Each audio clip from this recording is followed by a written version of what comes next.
The year is 1480. We are in Florence, the dazzling jewel of Renaissance Italy, a city exploding with art, money, and genius unlike anything the world has seen since the fall of Rome. Here, painters are reinventing how humans see the world. Sculptors are pulling perfect figures out of raw marble. Philosophers are reviving the wisdom of the ancients, and bankers are quietly inventing the modern world of finance. And one family sits at the very center of it all. They have no king's crown. They hold no royal title. On paper, they are simply private citizens, ordinary members of a free republic. And yet they control this city completely. They are the richest family in Europe, the bankers to the Pope himself, and the secret masters of Florence. They are the Medici, and today, you are their head. Using advanced AI trained on the surviving palaces of Florence, the meticulous account books of the Medici Bank, the letters of the family, and the masterpieces they paid to create, we have reconstructed a single day in the life of Renaissance Italy's true ruling dynasty. Step into the Palazzo Medici, but understand the great paradox at the heart of your power. In a city that murdered tyrants and worshipped its own freedom, you must rule absolutely while pretending you do not rule at all. Every other elite in history flaunted their power. The pharaoh was a god. The sultan was the shadow of God. The French noble shouted his rank in purple and gold. But you must do the opposite. Your power is greatest precisely because it is hidden, deniable, dressed in the modest robes of a humble citizen. You do not command Florence. You persuade it, you fund it, you charm it, until it cannot imagine living without you.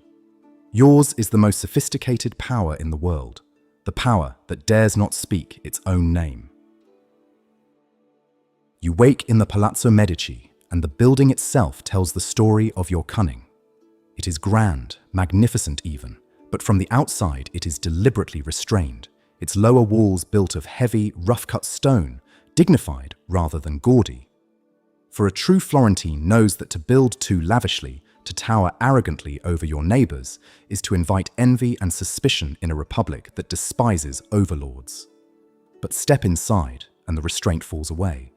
The inner courtyard is elegant and harmonious. The walls glow with brilliant frescoes, including a breathtaking procession of magnificently dressed riders in which members of your own family ride among the wise men of legend. The rooms hold a staggering treasury of beauty. Paintings by the greatest living masters, ancient Roman statues and carved gems collected at enormous expense, illuminated manuscripts, and one of the finest libraries in all of Europe. Your wealth is not hidden, but it is curated, refined, intellectual. It whispers taste and genius, not mere gold. You dress with the same calculated modesty. You wear fine clothes, of course, rich fabrics of deep, sober color, but you avoid the flashy extravagance of a foreign prince. When you walk among your fellow citizens, you must look like one of them, only a little finer, a man of substance and seriousness, not a king. Your real adornment is invisible. It is your reputation as the most cultured, generous, and brilliant man in Florence. For, in this city, the highest status of all belongs not to the man with the most jewels, but to the uomo universale, the complete man, who is at once a shrewd banker, a graceful poet, a lover of philosophy, an athlete, and a connoisseur of art. To be merely rich is common. To be brilliant is everything. By mid-morning, the true work begins, and it does not look like ruling at all. A steady stream of visitors arrives at the palazzo, merchants seeking a favor, young men hoping for a position, artists begging for a commission, foreign envoys seeking your ear, ordinary citizens asking you to settle a dispute or write a letter of recommendation. You hold no official office that entitles you to any of this, and that is exactly the genius of it. You rule Florence through an invisible web of favors and obligations. You arrange jobs, broker marriages, forgive debts, and quietly ensure that the men elected to the city's governing councils are your friends and clients. When the time comes to choose who will sit in government, the lists are quietly managed so that only those loyal to you have a real chance.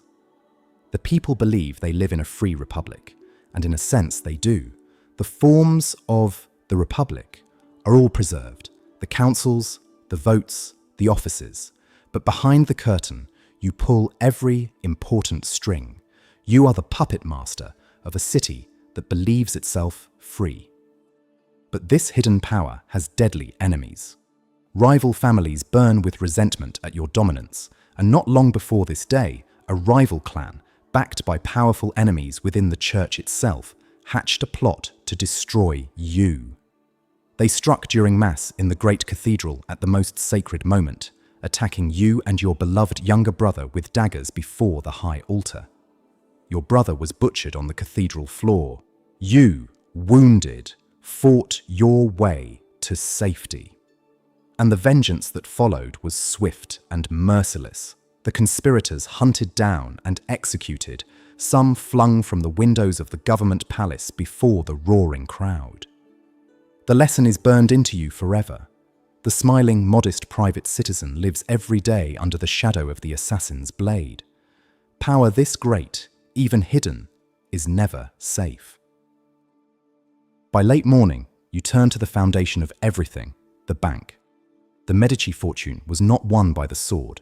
It was won with the ledger, the pen, and the brilliant new techniques of finance. Your bank has branches across Europe, in Rome, in Venice, in Lyon, in Bruges, in London, moving money across the continent through clever instruments that let a merchant deposit gold in one city and withdraw it in another, without ever risking it on the dangerous roads.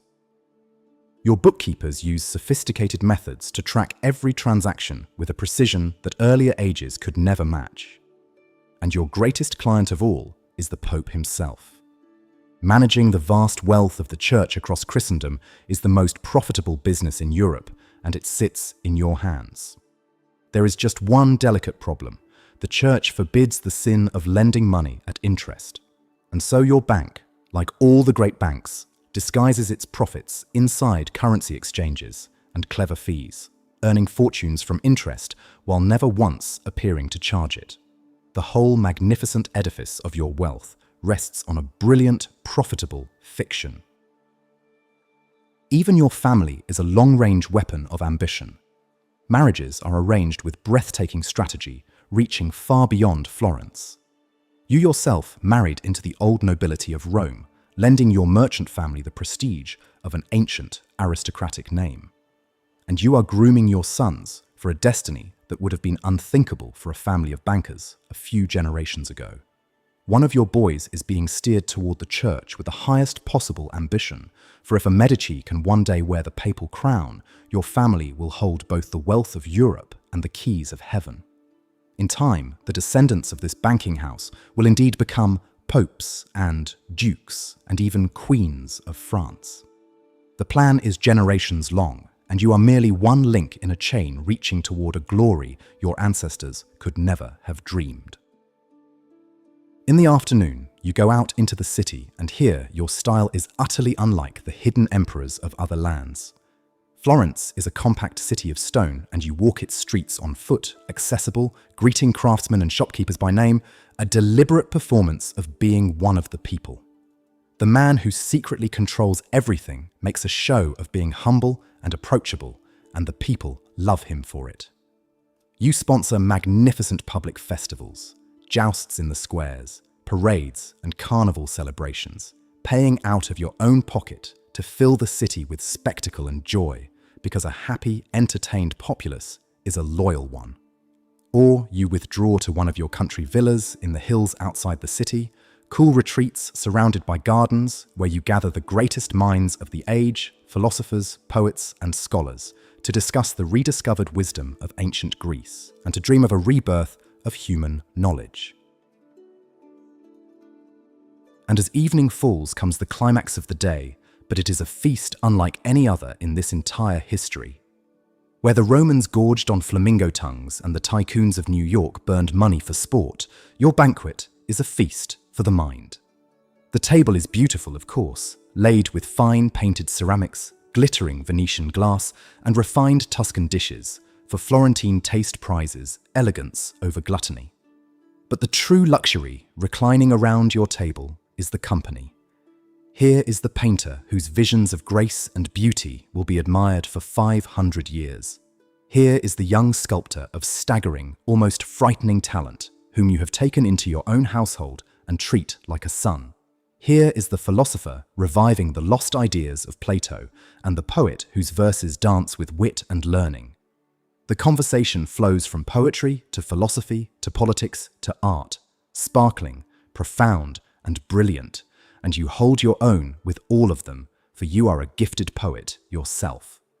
This is the ultimate flex of the Renaissance, not the food on the table, but the genius around it. You do not merely possess wealth, you possess the greatest minds of your age, and you fund them, shape them, and unleash them upon the world. Late at night, the guests depart into the Florentine dark, and you walk alone through halls hung with the most beautiful objects ever made by human hands. You rule an empire of money and influence without ever wearing a crown.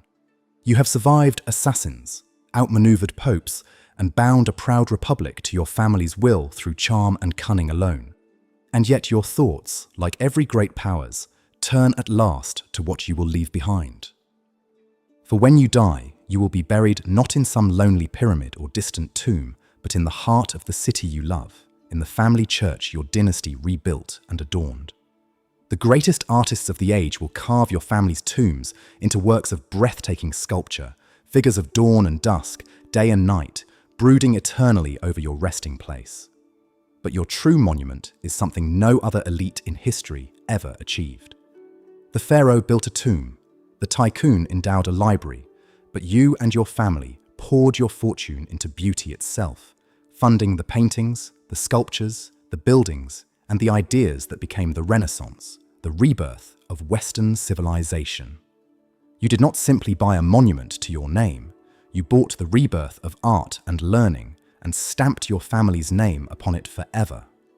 For as long as people gaze at these paintings, walk beneath these domes, and read these rediscovered books, they will speak the name Medici. You purchased the one thing greater than a crown. You purchased immortality through beauty. That was the life of Renaissance Florence's ruling family in 1480. A life of immense secret power, exercised not through armies or titles, but through money, charm, patronage, and an unshakable mastery of human ambition.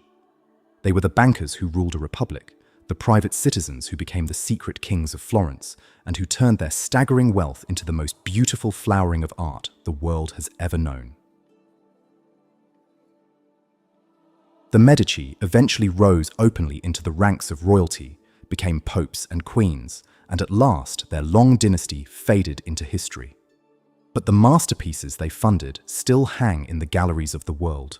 The dome they helped crown still soars above Florence, and the rebirth of human genius they nurtured still shapes how we see beauty itself.